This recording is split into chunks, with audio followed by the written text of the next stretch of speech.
வணக்கங்க. காங்கேயம் சேனல் சார்பாக உங்களுக்கு தை திருநாள் நல்வாழ்த்துக்கள்ங்கண்ணா. காங்கேயம் சேனல் சப்ஸ்கிரைபர்ஸ்க்கும் எங்கள் பழையகோட்டை சந்தை சார்பாக தை திருநாள் நல்வாழ்த்துக்கள்.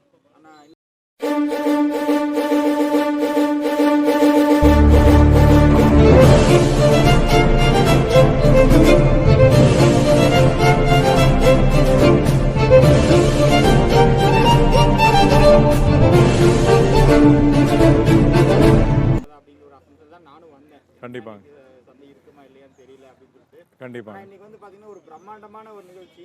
சரி, பார்த்தீங்கன்னா நம்ம ராஜா அவங்க எல்லாமே வந்து நம்ம பொங்கல் வீட்டில் எப்படி கொண்டாடுவோமோ அதே மாதிரி நம்ம தெப்பக்குளம் இல்லை பொங்கல் வச்சு அந்த இதில் பண்ணீங்க. கண்டிப்பாங்க. அது எப்படி இருந்துச்சுன்னா நீங்கள் இதை எப்படி பிளான் பண்ணி ஆர்கனைஸ் பண்ணுறீங்க அப்படிங்கிறது கொஞ்சம் சொல்லுங்கள். சரிங்க. இப்போ வருஷம் பார்த்தீங்கன்னா பொங்கல் அப்போ வந்து ஞாயிற்றுக்கிழமை ஒரு காலுக்கு போன வருஷம் பார்த்தீங்கன்னா பொங்கல் மாட்டு பொங்கல் அன்னைக்கு நம்ம ஞாயிற்றுக்கிழமை சந்தை வந்தது.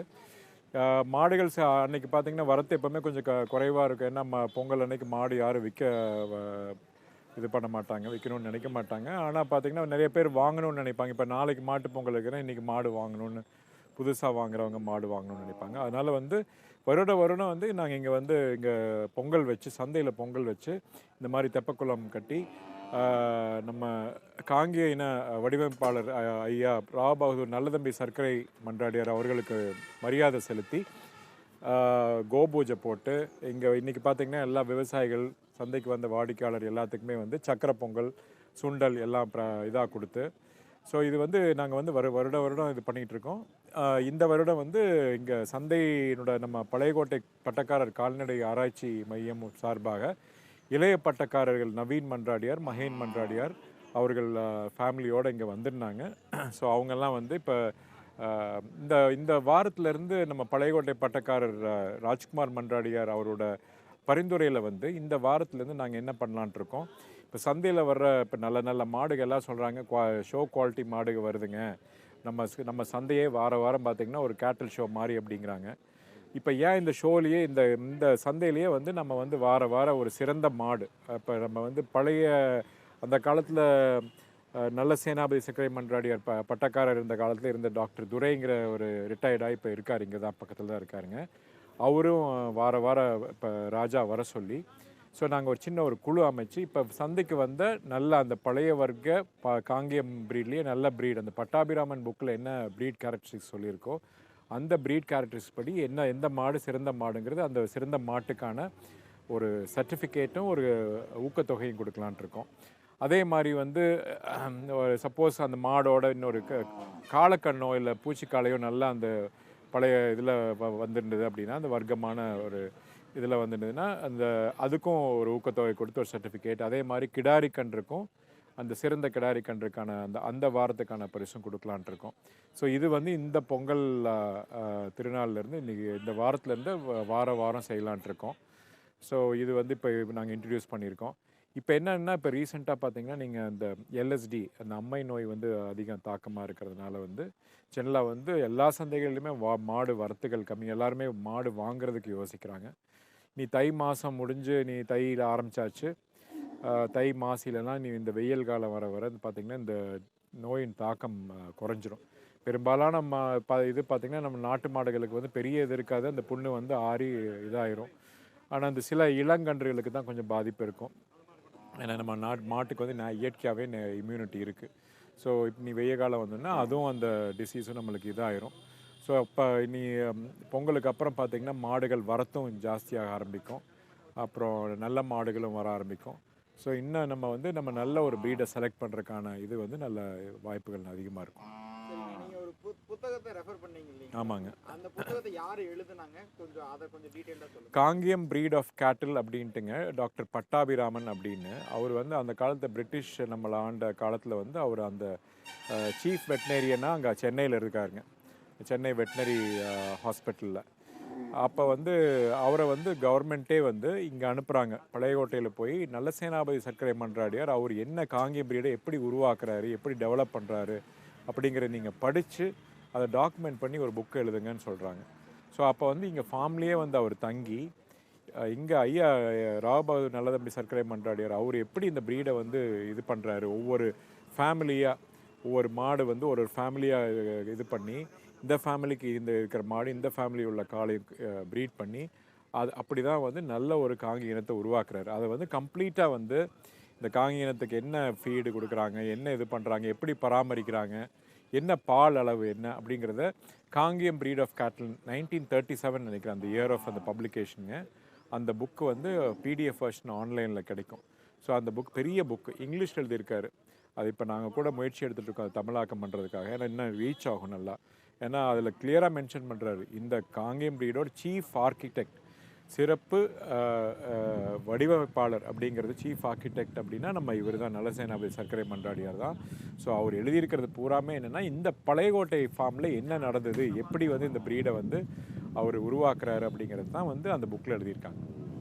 அப்போ அதாவது வந்து முழுக்க முழுக்க பார்த்தீங்கன்னா நம்ம அவருடைய ஆரம்ப காலம் அவர் ஆரம்பித்ததுலேருந்து தான் நம்ம வந்து தொண்டு தொட்டு அப்படியே வளர்ந்துட்டு. கண்டிப்பாக அவங்க ஆரம்பித்த காலத்துலேருந்து அப்போல்லாம் பார்த்தீங்கன்னா இந்த மயிலைக்கு தான் இது மயிலைங்கிறது உங்களுக்கு அந்த பழைய ₹1 காசு இருக்கிற அந்த நிறக்கு இருக்கக்கூடிய மாடு தான் இது. செவலக்காரிகள்லாம் இப்போ பழையகோட்டை அவர் மன்றாடியாரோட அரண்மனையில் அவங்க தொழுவத்தில் பார்த்தீங்கனாலும் இல்லை அவங்க தாத்தா காலத்தில் ஆயிரக்கணக்கான மாடுகள்னு செவலக்காரிகளே இருக்காது. ஏதோ 1-2 சும்மா ஒரு இதுக்கு வச்சுருப்பாங்க. இந்த ப்ரீடினோட டாமினன்ட் ஜீன் அப்படிங்கிறது வந்து மயிலை தான். இப்போ வந்து காலப்போக்கில் வந்து அதெல்லாம் மாறி சில இந்த கலர் பிரியர்கள் வந்து செவலைக்காரிகளை இது பண்ணிட்டாங்க. அது வந்து ரிசசிவ் ஜீன். அந்த ஜீன் வந்து ஒரு 2%, 2 முதல் 3% தான் இருக்கணும். ஏற்கனவே வந்து டாக்டர் பிரகாஷம்னு சொல்லிட்டு அவரும் இப்போ காங்கேயம் ஜேடியாக இருக்கார். அவர் இதை பற்றி ஒரு யூடியூப்பில் ஒரு வீடியோ இருக்குது, இதை பற்றி சொல்லியிருக்காரு.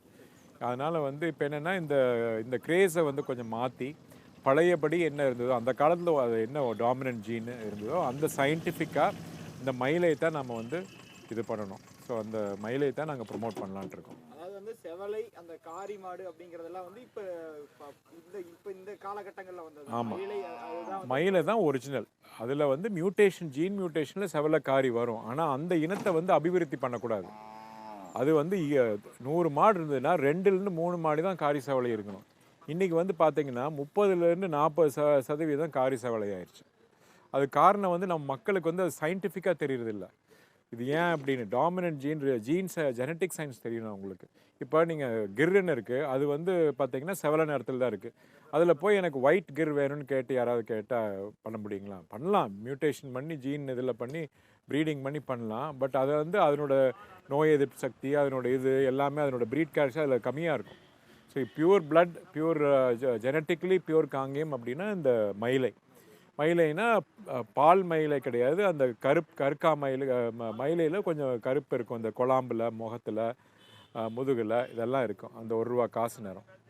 இப்போ அந்த மயிலை தான் வந்து நம்ம டாமினன்ட் ஜீன் சொல்றீங்க. அப்போ அந்த மயிலைக்கும் இப்போ இருக்கக்கூடிய இந்த செவலைக்கு என்ன வித்தியாசங்கள்? இப்போ பார்த்தீங்கன்னா பழைய மாடுகள்லாம் வந்து அதனோட வண்டி இழுக்கும் திறனாகட்டும், இல்லை வந்து பால் கொடுக்கறது, இல்லை உழவோட்ட திறன், அதெல்லாம் பார்த்தீங்கன்னா உங்களுக்கு குறிப்பிட்ட அளவு அதிகமாக இருக்கும். இப்போ செவலையிலாம் வந்து அது அதிகமாக இருக்குங்களா இல்லை அது இல்லை? அதை வந்து அப்படி நம்ம வந்து கணக்கிட முடியாதுங்க. கிட்டத்தட்ட எல்லாமே சேமாக தான் இருக்கும். என்னன்னா இப்போ வந்து ஒரு ஆர்டிஃபிஷியலாக ஒரு செயற்கையாக ஒரு இதில் வந்ததுலையும் இயற்கையாக ஒரு ஜீன் சயின்ஸ், இது எல்லாமே ஜெனட்டிக் சயின்ஸ். உங்களுக்கு ஜெனட்டிக் இப்போ என்னென்னா நான் சொன்ன பார்த்தீங்கன்னா நோய் எதிர்ப்பு சக்தி, நோய் தாக்கம், இதெல்லாமே வந்து அதில் கொஞ்சம் குறைவாக இருக்கலாம். ஆனால் அதுக்குன்னு பெரிய டிஃப்ரென்ஸ் எல்லாம் வராது. அதே இது தான் இருக்கும்.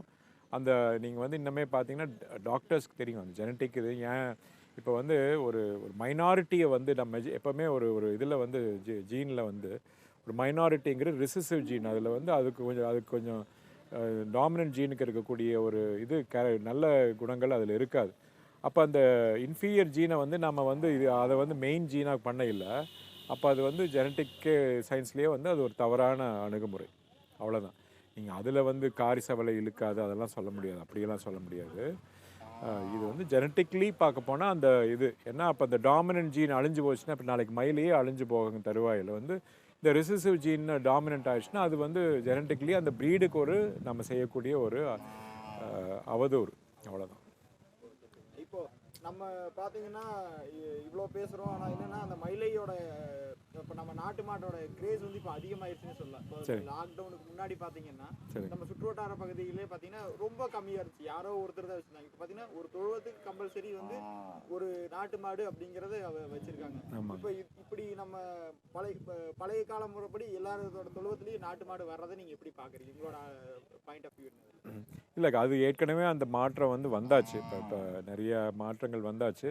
என்னென்னா இப்போ வந்து இந்த மாடுகளுக்கு கொடுக்கக்கூடிய உணவு இந்த இதெல்லாம் வந்து ஃபீடு பார்த்திங்கன்னா அதில் நிறைய கலப்பினம் வருது. இப்போ வந்து நிறைய பேர் நம்ம சந்தைகளில் மிச்ச சந்தைகளில் பார்க்குறோம். திருப்பூர் சந்தையாகட்டும், ஒட்டஞ்சத்திரம், குண்டோட சந்தைகள்லாம் வந்து மாடு கொழுப்பேறி கொண்டு வந்து கறிக்கு கொடுக்குறாங்க.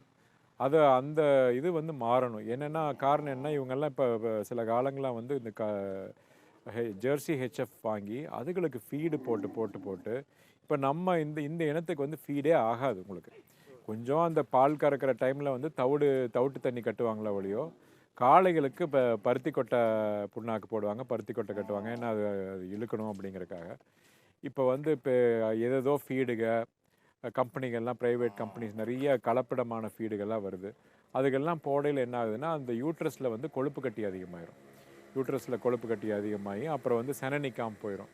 அப்புறம் அதே மாடு வந்து நல்லா காட்டில் குரங்காட்டில் விட்டு மேய்ஞ்சு அந்த கொழுக்கட்டை புல்லு, செப்பு நெறிஞ்சி, வெள்ளை வேளாங்காய் இதெல்லாம் சாப்பிட்டுதுன்னா அது ஆட்டோமேட்டிக்காக செனதரிச்சிடும். ஆனால் வந்து இப்போ என்னென்னா அந்த யாருக்கிட்டையும் பெருசாக குரங்காடுகளில் மாடுகள் மேய்ச்சல். இன்றைக்கி யாருக்கிட்டையாவது மாடுகள் மேய்ச்சல் இருக்கிற இடத்துல போய் பாருங்கள், பெரும்பாலான இந்த சினை பிரச்சனையே இருக்காது. மேய்ச்சல் இல்லாதவங்க இந்த ஸ்டால் ஃபீடிங் பண்ணுறவங்களுக்கு தான் இந்த ப்ராப்ளம் வரும். ஸோ அந்த மாதிரி வந்து நான் என்ன சொல்லுவேன்னா, நீங்கள் இந்த ஜெர்சி ஹெச்எஃப் கொடுக்குற இந்த ஃபீடுகளை இது கொடுக்காதீங்க. அது கொடுத்தா தான் பால் வருதுங்க, வேண்டாம். இது என்ன, இப்போ இன்றைக்கி நாட்டு காங்கேயம் மாடுனா கன்றுக்கு போக 1.5 to 2 லிட்டர் தான்.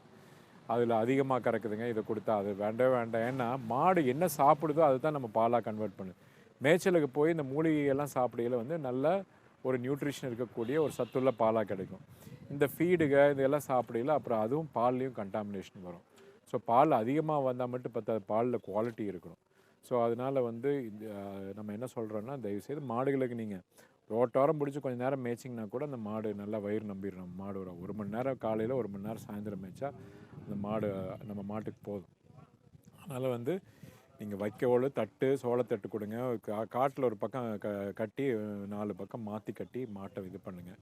ஆனால் இந்த ஃபீடுகள் இந்த இதுகளை எல்லாம் கொடுக்காதீங்க. நிறைய பேர், சில பேர் பியர் வேஸ்ட்டு அந்த மாதிரி இது நிறைய பருத்தி பஞ்சு கூட நாட்டை குட்டு இது அதுக்கெல்லாம் போய் நாளைக்கு இந்த யூட்ரஸில் இதாகிடும், கொழுப்பு கட்டி ஃபார்ம் ஆகி அந்த ஓவரீஸ் அன்ப்ரொடக்டிவாக போய் இப்போ நம்ம பழைய இதில் பார்த்திங்கன்னா இப்போ டாக்டர் ஒருத்தர் வந்திருக்காங்க, திருப்பூர் வெட்டினரி டாக்டர்.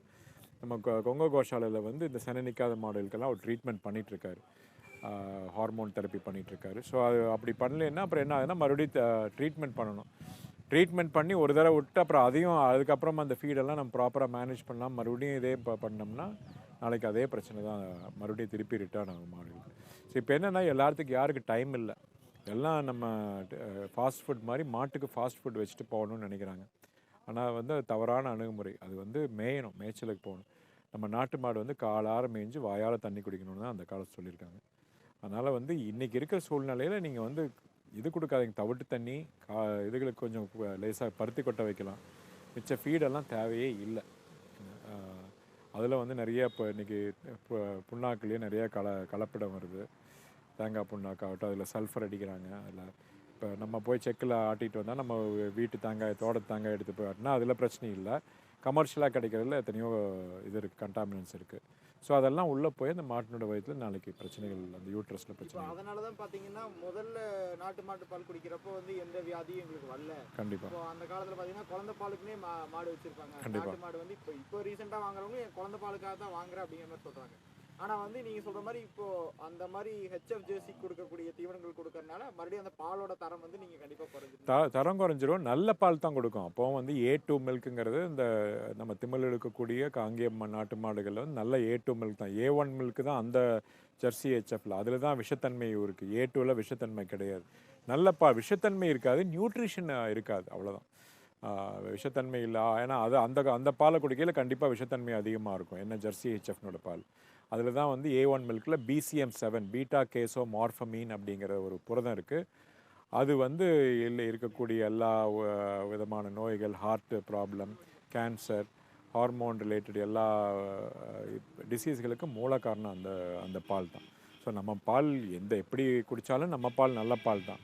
இன்னும் நியூட்ரிஷன் நல்ல வேல்யூ ஆட் பண்ணணுன்னா நல்ல அதுக்கு மேவுகள், நல்ல ஒரு காட்டில் மேயணும், நல்ல கொழுக்கட்டை புல்லு, இதெல்லாம் கடிச்சு சாப்பிடும். ஸோ அந்த மாதிரி மேய்ச்சலுக்கு போய் மாடு ஹெல்த்தியாக இருக்கும், அதுக்கு ஒரு எக்ஸசைஸு, அது இதாக இருக்காது. உடனே அவங்க என்ன நினைக்கிறாங்கன்னா, அந்த காலத்தில் மாடுலாம் ஒரு இந்த இதில் பார்த்திங்கன்னா சம்மர் சீசனில் இளைக்கும், வின்டரில் மறுபடியும் இதாகும், கொஞ்சம் கறி போடும். இப்போ என்ன நினைக்கிறாங்கன்னா, மாடு வந்து எந்நேரம் குண்டா கறியோடு இருந்தால் தான் ஹெல்த்தின்னு நினைக்கிறாங்க. அது தவறான அணுகுமுறை. அதுக்கு என்ன பண்ணுறாங்க, இந்த ஃபீடுகளை கொடுத்து இது பண்ணுறாங்க. மாடு இளைச்சிருந்தா ஒன்றும் தப்பு இல்லை, அது வேணுங்கிற அளவுக்கு அது சாப்பிடும். மாடு இழப்பாக இருந்தால் தான் மாடு செனை நிற்கும். கண்டிப்பாக வாங்க, வரும் வாரங்களில் இன்னும் நிறைய விஷயங்களை பேசுவோம். இதுவே இப்போ நான் சொன்ன விஷயங்கள்லேயே வந்து ஒவ்வொன்றா நம்ம எடுத்து டீட்டெயிலாக பேசுவோம். என்னென்னா இந்த சந்தை வந்து பார்த்திங்கன்னா கிட்டத்தட்ட இப்போ 6 வருஷம் முடிஞ்சு 7வது வருஷம் நடந்துகிட்ருக்கு. பெரிய ஒரு இம்பேக்ட் பண்ணியிருக்கு. கிட்டத்தட்ட 25,000 மாடுகள், கன்றுகள், காளை கன்றுகள் இங்கேருந்து வளர்ப்புக்கு போயிருக்கு, தமிழ்நாடு ஏகம் போயிருக்கு. ஸோ இந்த இனப்பெருக்கத்துக்கு, இந்த இனத்தை வந்து அழியாமல் இருக்கிறதுக்கு இந்த சந்தை ஒரு பெரிய ஒரு இதாக இருக்குது. அதுக்கு வந்து நம்ம எங்கள் பழையகோட்டை பட்டக்காரர் கால்நடை ஆராய்ச்சி மையம் சேர்மன் பட்டக்காரர் ராஜ்குமார் மன்றாடியார் ஐயாவோட முழு முயற்சி தான் காரணம். அதுக்கு இந்த இடம் நம்ம பண்ணிகிட்ருக்கிறது வந்து நவீன் மன்றாடியார் அவர்களோட இடம். இன்றைக்கி வந்தார், நீங்கள் பார்த்துருப்பீங்க. மகேன் மன்றாடியார் இளைய பட்டக்காரர்கள், அவங்க 2 பேருமே. ஸோ அவங்க எங்களோட கூட்டு முயற்சியில் தான் நாங்கள் ஒவ்வொரு வாரமும் சந்தையில் வந்து நேர்மையாக இடைத்தரகர்கள் இல்லாமல் மாடுகள் ஒரு விவசாயி விற்கவோ வாங்கவோ செய்யணும்.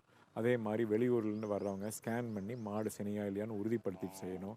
ரசீது போடுறோம், இந்த ரசீதில் வந்து விற்றவங்க யார், வாங்கினவங்க யாருன்னு இந்த டீட்டெயில் வரும். மாடு ஏமாற்றி விற்கக்கூடாது.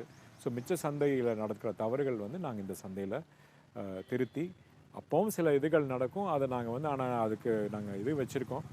இப்போ வந்து பார்த்திங்கன்னா சந்தைக்குள்ளாரியே அவங்க பவுன்சர் வருவாங்க, அவங்க போய் பார்த்துட்டு இருப்பாங்க, ஏதாவது ஒரு கைமாற்றம் நடக்குதா, இங்கே வாங்கி இங்கே விற்கிறாங்களா அப்படிங்கிறதெல்லாம் நாங்கள் தனியாக ஒரு இது பண்ணிகிட்ருக்கோம். அவர் வையாபுரி, அவர் நம்ம கொங்க கோஷாலை மேனேஜர். இப்போ வந்து சந்தையில் வந்து அவர் தான் இப்போ சீஃப் பவுன்சர். இப்போ வந்து சந்தையில் எந்த ஆக்டிவிட்டீஸ் நடந்தாலும் அவர் வாட்ச் பண்ணி மானிட்டர் பண்ணி, தவறுகள் நடந்தால் ஃபுல் டைமாக அவருக்கு அதுதான் வேலை.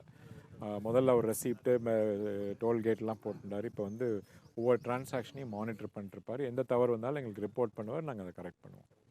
இப்போ ரீசெண்டாக 6 வருஷம் முடிஞ்சு 7வது வருஷம் நடந்துட்டுன்னு சொன்னீங்க. கண்டிப்பாக அந்த 6வது வருஷம் அந்த முடிஞ்சு 7வது வருஷம் அடி எடுத்து வைக்கிறது ஒரு பெரிய விழாவாக தான் இருந்ததுன்னு நினைக்கிறேன். கண்டிப்பாக சப்ஸ்கிரைபர்ஸ் அண்ட் சேனல் வரையும் நாங்களும் கொஞ்சம் மிஸ் பண்ணிட்டேங்க. சரி, பரவாயில்லைங்க. அடுத்த வருஷம் வாங்க, நீ வரும் வாரங்களில் வாங்க, இன்னும் நிறைய கண்டென்ட் இருக்குது, நம்ம நிறைய ஒவ்வொன்று இதை பற்றி பேசுவோம். கண்டிப்பாக இப்போ இந்த ப்ரைஸ் கொடுக்கல நீங்கள் டாக்டர் கேட்கலாம், இது என்ன வச்சு கொடுத்தீங்க, இதில் என்ன இது இருக்குன்னு நீங்கள் அவர் சொல்லுவார். ஸோ கண்டிப்பாக நிறைய வீடியோக்கள் பண்ணலாம். நன்றி, வணக்கம்.